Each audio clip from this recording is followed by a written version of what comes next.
కనుక ఇలాంటి పిగ్మెంటేషన్ అనేది నెక్ రీజన్లో, అండర్ఆర్మ్స్ రీజన్లో ఉందా, అండ్ ఎన్ని లైట్నింగ్ పీల్స్ వాడినా లైట్నింగ్ క్రీమ్స్ వాడినా ఉపయోగం లేదా?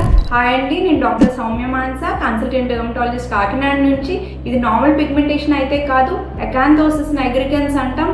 ఇది యూజువల్గా లైఫ్ స్టైల్ మోడిఫికేషన్ అన్నది చేస్తేనే చాలా వరకు తగ్గడం చూస్తున్నాం.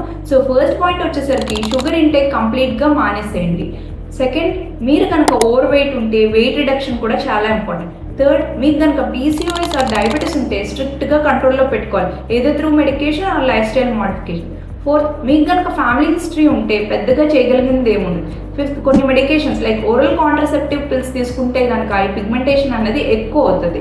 సో ఇంటర్నల్ హెల్త్తో పాటు lightening peels or lightening creams అన్నవి తీసుకోవటం వల్ల మీకు ఈ కండిషన్ కంప్లీట్గా డిసపియర్ అవ్వడం చూస్తుంటాం. బట్ లైఫ్ స్టైల్ మోడిఫికేషన్ అన్నది సరిగ్గా లేకపోతే మళ్ళీ రికవర్ అవ్వచ్చు. Thank you.